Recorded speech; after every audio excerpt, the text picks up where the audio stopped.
All right, hi everyone. I'm Raquel Jimenez, and it's really nice to be with you today. Thank you so much for having me here, and to Chris Schulte for extending the invitation, and to the Center for the Study of Childhood Art. My work focuses, as Chris mentioned, on the distinct logics of community arts organizations, and as a scholar rooted in the field of education, I study the vital role that these organizations play in promoting creative youth development and well-being. In my talk today, though, I'd like to zoom out and share what I see as some of the larger tensions that arise in community arts education, as well as the essential questions that these tensions will raise for educators as we facilitate community art-making experiences with young people. But before I move any further, I'd like to begin by setting the stage for today's talk. Okay. In 2012, I was the program manager of a community engagement department at a conservatory for the performing arts. And just as the academic year was about to get underway, an incoming freshman, who I'll call Alex, knocked on my door, and he was one of the first. He was preparing for a really demanding first semester, filled with course requirements, but he was sure that no matter what, he wanted to make time to learn how to connect his craft to the communities that he was a part of. And throughout his undergraduate studies, Alex was really involved in our department. And a few years after graduation, he got a dream job playing with a major symphony orchestra in his hometown. But a couple of years ago, I had a chance to catch up with Alex because I was conducting an alumni study of the program. He let me know that things weren't quite what they seemed. Alex, who was once so full of optimism, now seemed a bit depressed. He told me that the larger organization that he was a part of had a tense relationship with the surrounding community, and although he thought he could help the organization do meaningful work with young people, he was now second-guessing himself. He explained that his work existed in a larger context of mistrust between his organization and the surrounding neighborhood, and although he came in with some really clear commitments about the work that he wanted to do, he wasn't sure whether he would be able to act on those commitments. He was also really frustrated, and he was questioning whether his pre-professional education, which was largely centered around individual mastery and technical training, rather than the forms of community engagement he hoped to be pursuing, was partially to blame. As a result, he was beginning to wonder whether the civic aspirations he came in with as a freshman were just a naive fantasy. I share this story because while Alex's experience is of course particular, it also resonates with a larger dilemma that I've seen in this research, which I recently published. Welcome. And in my work with pre-professional arts educators more broadly. And that is, although there are many young people entering the field who want to build a career in community art, community-based work is filled with complexity, and artists aren't always given the conceptual and practical tools that they need to navigate this complexity in their journeys. And without practitioners who are prepared to manage these tensions, opportunities for young people will be really diminished. This dilemma motivates my talk today, and my focus on the inevitable tensions and questions that arise is meant to contribute to ongoing conversations to ensure that communities across the country and even the globe have access to the skilled arts educators that they need to lead this work. I've been a part of some of these conversations through prior service appointments at the National Guild for Community Arts Education, as well as research I conducted as part of the Social Science Research Council's Arts Research in Communities of Color initiative, which was part of the Wallace Foundation's broader project to support thriving communities. In addition to these current initiatives, there's also a rich literature on community art, and this brings me to the background. I know most of you are already quite familiar, but the term community art can be used to mean different things to many different kinds of people. And so for the sake of clarity, by community art in this talk, I'm referring to a distinct realm of creative practice and community organizing that involves collaborations between artists, cultural workers, and community leaders to advance shared goals through the arts. This work is often highly interdisciplinary, and in the words of Knight and Schwartzman, lives at the crossroads of three things that we tend to think of separately: art, learning, and social change. I think that this separation is where the challenge comes in. Art, education, and social work are three distinct fields guided by different values, their own bodies of knowledge, and professional practices. And so space for practitioners to deeply synthesize learnings across these three domains tend to be the exception rather than the norm. Nonetheless, at the organizational level, standalone community-based arts organizations have played a key but often under-acknowledged role in strengthening our nation's civic ecologies. Over the past 100 years, these organizations have been bastions and outlets of local culture, creativity, and free expression, particularly within communities contending with chronic disinvestment and that have been overlooked by political decision-making. And as educational settings, these organizations have also been key sites of creative youth development and culturally sustaining pedagogy. They're places where young people learn to manifest the contents of their imaginations while also learning to exercise power in shaping the cultural lives of their communities. But as other scholars have pointed out, the idea of community is often more aspirational than actual. And invoking this term can obscure the very messy and exhausting realities that can occur when people learn to pursue collective tasks. Hi, welcome. Community arts education is no different. While it is guided by a more participatory vision of art and education, this work is indeed messy and full of questions about the nature of community in community arts education. I'm going to turn to these questions in my discussion, but first I wanted to spend the bulk of my time examining what I see as four key tensions. And these are the tensions of framing, naming, navigating, and calibrating that occur when people with differing and sometimes competing forms of knowledge, experience, and interest come together to pursue collective goals. I have observed these tensions across several recent projects, as well as in my own teaching practice. But in the examples that I'm going to share today, I want to mostly zoom in on field work that I conducted for my current book project, which is a multi-year ethnography of a youth-serving community arts organization just north of Boston. My ethnographic fieldwork here occurred over the course of 5 years and included over 500 hours of observation of multiple cycles of artistic production, dozens of semi-structured interviews with the organization's young people and staff, and countless other informal interviews with the organization's arts educators.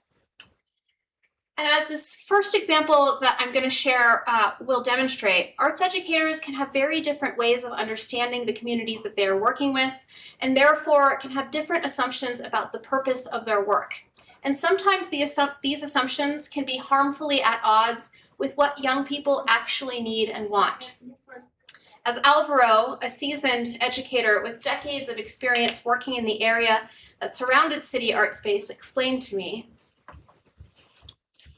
when I first got here, the idea was that City Art Space would give young people a place to go before getting locked up. That's the language I was hearing, before lockup. But I was like, why do you assume that that is where they're going to go? This discourse was connected to a larger moral panic that was sweeping the state at the time around juvenile delinquency and the dangers of so-called at-risk youth.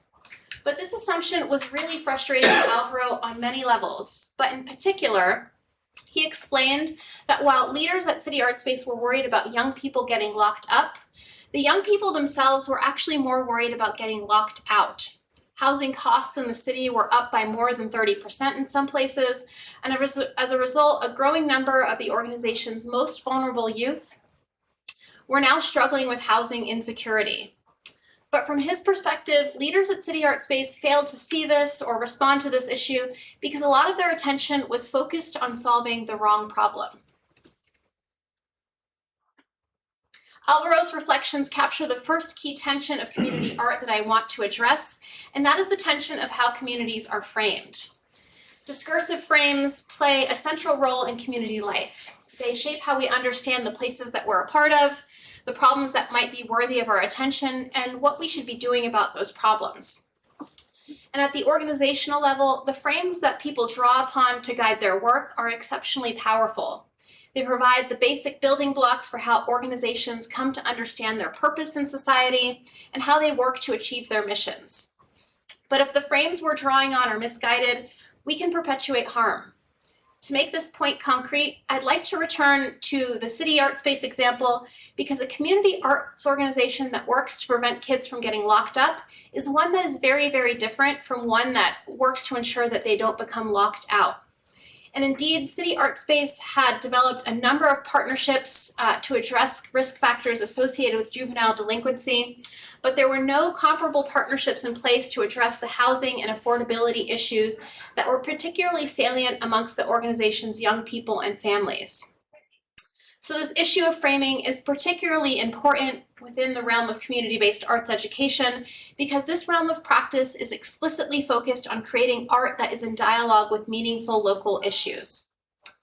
But what constitutes a meaningful local issue is always subject to interpretation, and the matter is usually far from straightforward. So just to give you another example here, where some people may see non-permitted street art and be worried about gangs, graffiti, and property values, others may advocate for these freedoms of expression. And I was actually reminded of this point just yesterday when I saw this tag, which is just in front of the Ozark Natural Food Store, which is great, by the way. So this tension of framing is really an important one, and it's one that practitioners will face countless times as they endeavor to support arts education practices that are deeply attuned to the lived realities of the communities they are connected to. Before I surface the next tension, there's also a normative commitment in the field that I'd like to discuss. Community arts organizations have long histories of providing power marginalized groups with key sources of creative support as these groups struggle to make themselves seen and heard. For this reason, these organizations have sometimes been referred to as the cultural wing of the civil rights movement. This is all relevant to the issue of framing because it suggests that these organizations strengthen our democracy precisely because they excel in drawing marginalized voices into the center of our cultural discourse. And by extension, this also suggests that leaders of these initiatives have a special duty to ensure that the frames that they're using to guide their work are attuned to the quieter voices and to the knowledge and perspectives that these voices hold. So with that idea in mind, the next tension that I want to share relates to the work of amplifying these quieter voices by encouraging them to name the injustices they see and experience. To give you a sense of how this tension plays out, I'd like to return to an example at City Art Space.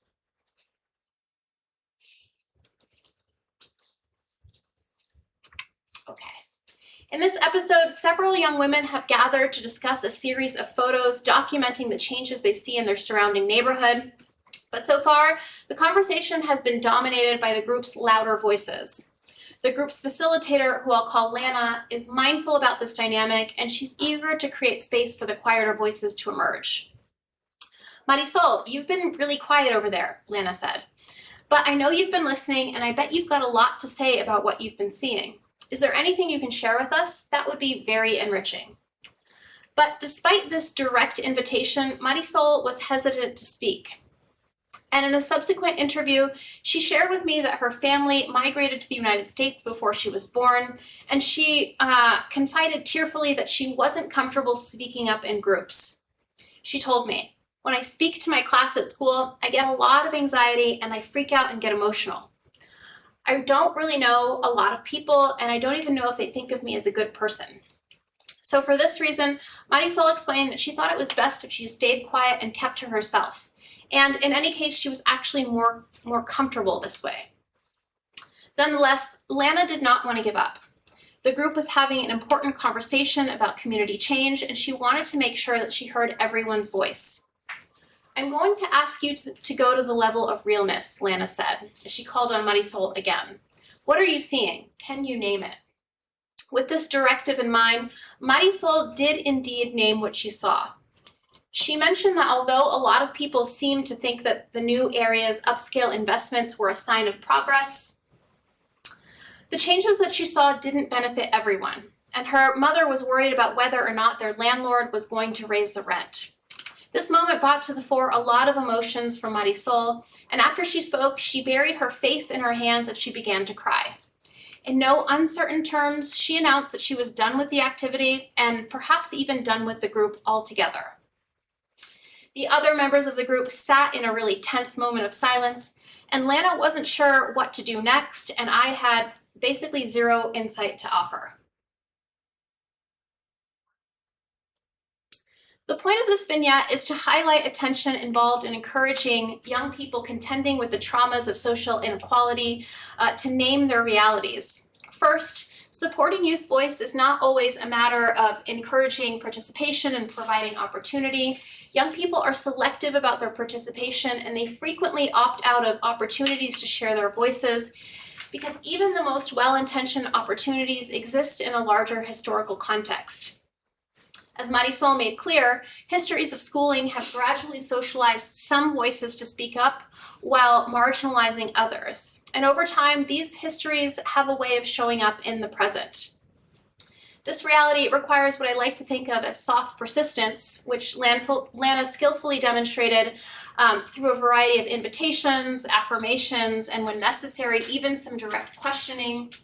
But as this vignette demonstrates, soft persistence is also just a piece of the puzzle. In theory, listening to and supporting young people's voices is seen as a potent means of empowerment. Traditions in critical pedagogy have consistently underscored the importance of helping young people name the injustices they see, because doing so can provide a foundation for creativity and resistance. But as this episode also demonstrates, naming is not inherently empowering. And for Marisol, naming her reality actually seemed to have the opposite effect. This is a key tension in the field, because if we really want to use the tools of the arts to encourage quieter voices to name their realities and make those realities visible, we will encounter moments when this work will seem counterproductive and perhaps even harmful. And so we'll need to find ways to help our participants stay engaged through these difficult moments. This brings me to the next tension I'd like to share. And this is the tension of navigating. For decades, community-based arts education organizations have been characterized as safe havens, as rich sites of youth empowerment that work by giving young people the freedom to explore their cultural interests and ideas. This is really valuable work, but I actually think that this idea of a safe haven, which is a word that typically implies a kind of refuge or shelter from the outside world, obscures a crucial dimension of the work that these organizations are doing to prepare young people to explain their ideas to other people, to find collaborators, partners, and allies, and to defend and advocate for their work, especially when gatekeepers are involved. These tasks are central to community art, and this work of navigating is where young people can learn valuable lessons about how to wield cultural power in their communities. But as my next example also shows, these lessons can be fraught. In this next episode, the same young women at City Art Space have now gathered in a circle of folding chairs at the Preston Avenue Park. This park is a valuable public resource that has been kept under lock and key for nearly a year for being too quote-unquote dangerous for the neighborhood. A few weeks have passed from their initial discussion about community change, and they have now developed a blueprint for a mural that they're hoping to install along the park's back wall. They hope that their mural will help tell a new story about the space, and by shifting the narrative, they hope to be able to reclaim a small corner of their city. But to make this mural, they will need to secure permission from the city's Parks Commissioner, a municipal gatekeeper who is responsible for regulating the city's public lands. When the time to present their design comes, the team is ready with their pitch, and one by one, the young women take turns discussing their core vision for public art in the park, the thoughtful process by which they arrived at their design, and they close by making an impassioned speech about why they are uniquely qualified to take on this project. But the commissioner's response to their work is disappointing. For much of the meeting, she was distracted with her cell phone, and when the presentation concluded, she said only that she didn't see any red flags before abruptly leaving the circle. Afterwards, as the group debriefs this encounter, they are asked to share their thoughts. I kind of expected a better reaction, Tamara said. I expected more, and I'm kind of bummed out, especially because she works in City Hall. I thought she was going to be more interested and excited that here we are, trying to make a change. Yeah, her reaction was underwhelming, Evelyn replied. She didn't really seem to care. She was just more focused on getting the meeting done. The disappointment that Tamara and Evelyn expressed was visceral. In a place where working-class residents routinely feel unseen and unheard, the commissioner's response seemed to reinscribe a much larger history of municipal neglect. And though technically successful in their efforts, members of the team were left with this lingering sense of disappointment.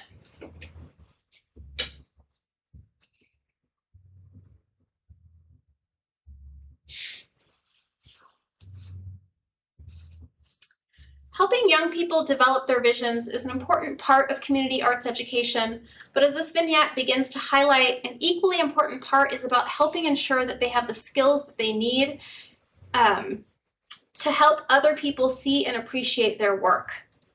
When young people have a sense that people will take their creative work seriously, and when they talk about what they have made, that others will pay attention and perhaps even support their visions, they begin to feel that their ideas in the world matter, and they gain the skills they need for effective self-advocacy. But to work towards these goals, young people will encounter some really vulnerable moments. This can be a really uneasy tension because, on the one hand, community arts organizations are some of the only spaces where young people can enjoy the creative freedoms and autonomy that have eluded them in other spaces. But on the other hand, the fact of the matter is that artists must always navigate various audiences, including gatekeepers, and learning how to navigate these power-laden interactions effectively is a core part of their artistic education. Over time, this is what will allow them to extend their reach to new audiences, garner support and resources, and vest their visions with greater power in the public domain. But to do so, they will also have to withstand moments where they will be met with misunderstanding, apathy, and even rejection. The last tension that I want to offer here is one that I've been thinking about a lot lately, and that is the tension of calibrating. Because as educators work to open up space for new kinds of naming, framing, and negotiating to happen, we will inevitably run into trouble, and our work will require constant calibration.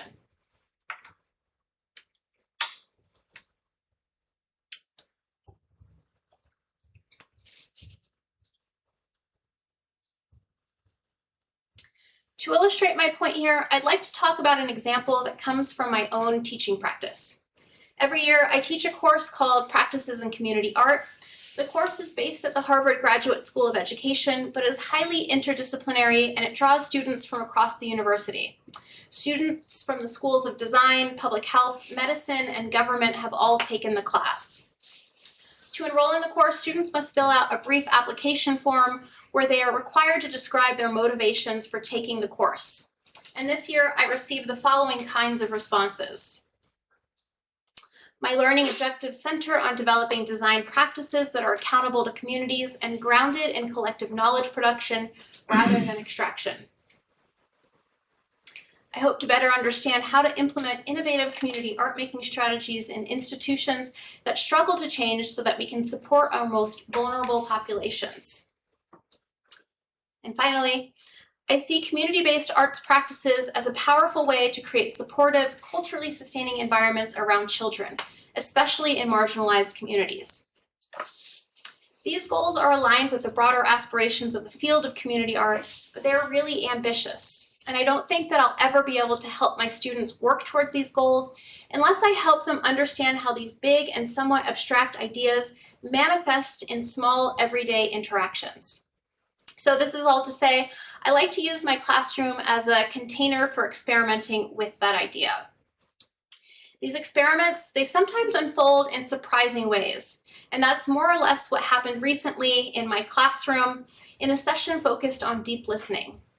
Some of you may already be familiar, but for the sake of clarity, deep listening is a concept that was pioneered by Pauline Oliveros, an experimental sound artist, but also widely put into practice through story circles, a method that's used to generate possibilities for collaborative making by grounding those possibilities in issues of mutual concern and interest.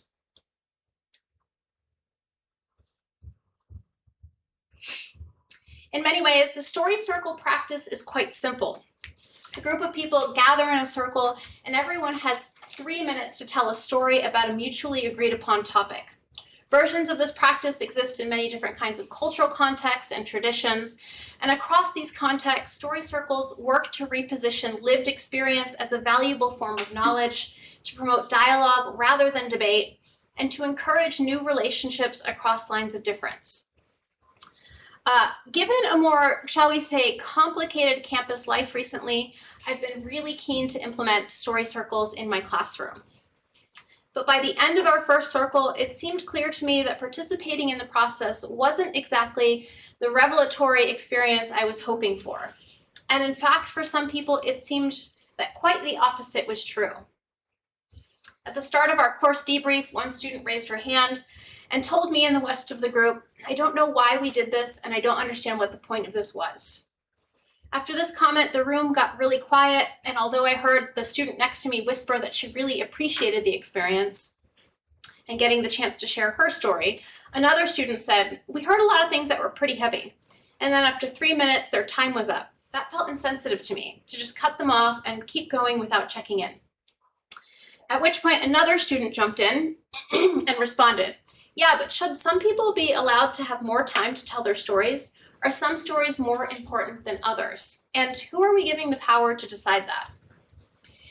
Needless to say, the atmosphere in the room was tense, and there was significant disagreement about whether the process was helpful or not. And my heartbeat was elevated. In this moment, the process felt like a bit of a failed experiment, but as I've had a chance to sit with it, I've realized that this is exactly what the story circle process is designed to do. It's designed simply to hear one another and to surface multiple points of view, even when those points of view are hard or uncomfortable to hear. But to be honest, I think that this lesson may have been lost with my class.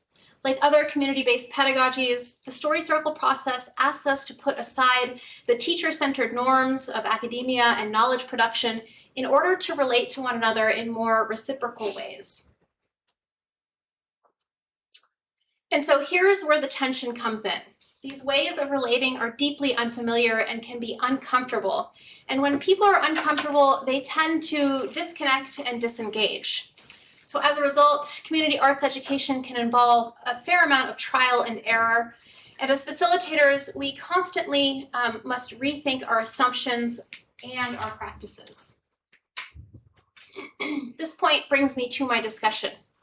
Many pre-professional artists and educators are drawn to community art because the field is full of creative, social, and political possibility.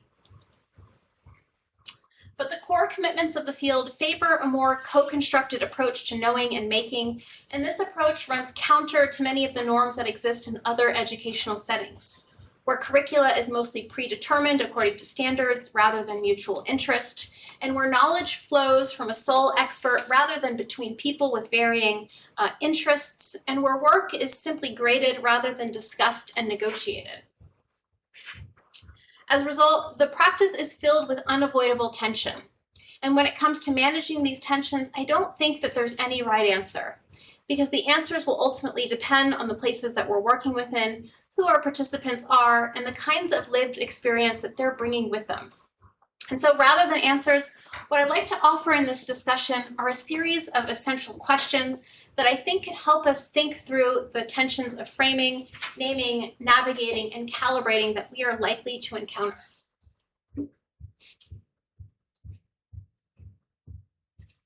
First, I believe that we should question whether the frames we are receiving about the communities that we're working within truly reflect the communities that we serve. Questions like, what stories am I hearing about this community? What perspectives might be missing? And how might I better understand these missing perspectives will be important ones to consider as we think through whether our frames may be misguided. Similarly, community arts educators will shape opportunities for quieter voices to share their perspectives and name their experiences. And so questions like, who hasn't had a chance to speak yet? And how might I offer support to quieter members of this group, especially when what they share might be upsetting, can help us dislodge the patterns of unequal participation that contribute to the cultural inequalities that we see. And as we consider how to develop learning experiences that are not just safe, but are empowering as well. Questions like, how can I prepare young people to advocate for their ideas beyond the context of this classroom? And how can I help young people have more productive encounters with authority figures? Will be necessary to reflect on as we help our participants navigate power-laden interactions productively. And finally, because community-based ways of working will unsettle existing norms, our work will cause moments of uncertainty and doubt, and our work will require constant calibration. So I offer 2 questions here to consider in this regard. How can we help our students or participants build their capacity to engage with the unfamiliar? And how can we make the inevitable discomforts that arise a little bit more tolerable? Clearly, these essential questions have implications for practitioners, but schools and other professional development organizations have a vital role to play here as well. And so I'd like to return to Alex and the story that I shared at the beginning of this talk. When we talked, Alex was feeling disconnected from his passions, and it was like he was hitting a brick wall. He was feeling alone and uncertain as to whether he should continue teaching. But the truth was that Alex wasn't alone. He was like many of my former students who also feel, we're good, Chris, okay. who also feel underprepared to take on the particular challenge of community arts education, and who come to wonder whether their education